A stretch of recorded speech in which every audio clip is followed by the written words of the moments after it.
Strategic Management of Multinational Corporations.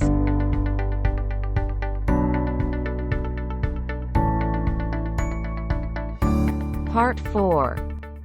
Additional information. Maybe you can go register for any Coursera course because you already have experience on it. And even further, if you want to apply for foreign study on your graduate study, or you want to learn another subject for any time, then you have built up the capability to learn from the Coursera course, I believe. Of course, if you do really want to earn the certificates from Coursera course, you need to finish the online assignments, and also they have group discussion online, and you can talk to a variety of foreign students at the same time, and this is a very good learning experience if you do really want to try to register one Coursera course. Yeah. So I think based on your presentation, I just want to highlight another concept about triple bottom line. So maybe I can share my cargo for you. May I take back the control, and let me share you. Okay, can you? All right. So here is the triple bottom line. The triple bottom line means not only for stockholders to earn profit. I will enlarge it a little bit. Sustainability. So you will see triple bottom line, profit, people, and planet for a firm to design and implement the firm's sustainable strategy. The firm needs to cover profit and also the people's demand and to protect the planet. In another perspective is about the economic dimension. The economic dimension for production and to make profit. But for social dimension is to cover the people. The people may be the internal stakeholders like employee managers, and also for the local community residents. And the planet is to protect the earth, to have a sustainable environment, ecologically safe and healthy for all kinds of living beings. So in Chinese, then we will cover production means 生产 and social life, 生活 and ecology 生态. So if we can have 生产, 生活 and 生态 being covered at the same time, then this business can run for 3 generations. So you can memorize this idea by these sayings which I created.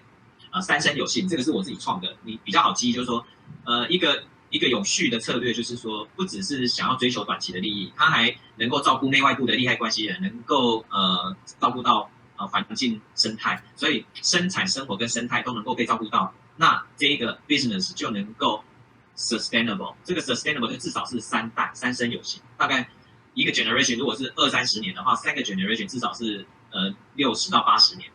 In fact, if you want to study a long living business, there are not many. So many popular, well-known companies, they are only in their midlife, maybe 40 years old, 50 or 60 years old. So to run a company more than 65, just like a people until he retired, it's not that easy. Not only to maximize the profitability, but also try to. So the bottom line means here is a very interesting. Bottom line is the income statement bottom line. So the income statement bottom line is the profit. But we have 3 triple bottom line. 这个叫做3重底线。它的那个 bottom line 是从原本的 income statement 来的。income statement 的最后的 bottom line，top line 就是 revenue，bottom line 就是 profit。所以对于一个企业的经营，要去扩充你的 top line， 但是也要增加你的 bottom line， 就是你的赚的钱要多，然后你的营收要多，这是大家所希望在一个经营企业。但是你要能够达到这个目标，也不是光只求追求利润而已。如果你不能照顾好内外部的利害关系人，不能把你所涉猎到的社区跟生态能够照顾到的话，你的 business 是很容易被摧毁的。比如说 ，for example, like in semiconductor, for TSMC is only 35 years old. now. And 日月光 is another example because during the semiconductor manufacturing process, there are many pollutions, and they don't manage and process the pollution, but just leave it out to the rivers, which damages the not only the river and the sea, but also the local community. And there are protests and from the government penalty that will jeopardize the firm's existence, the sustainability of the firm.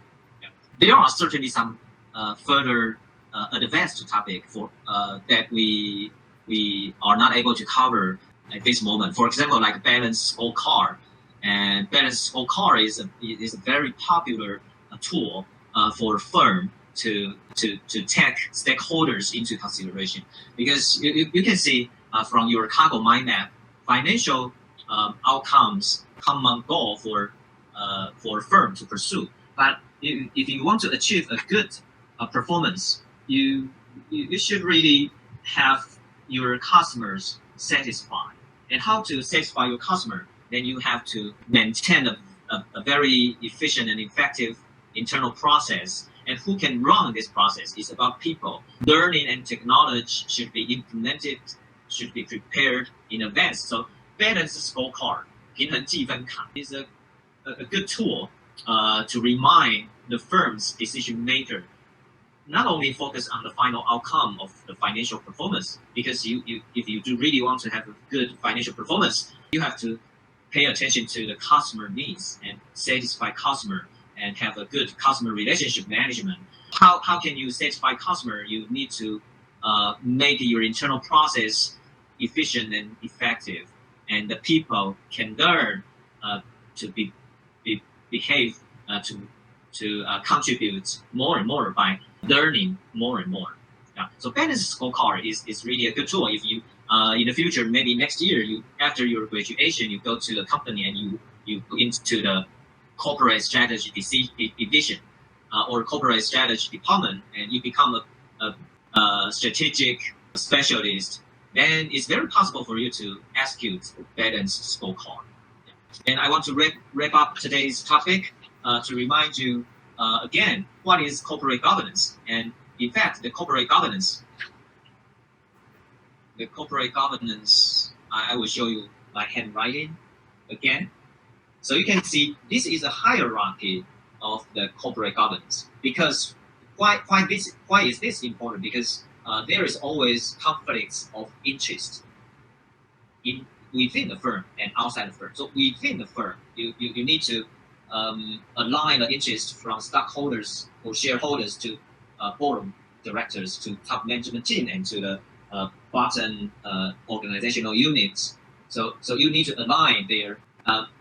But at the same time, you need to cover the stakeholders outside.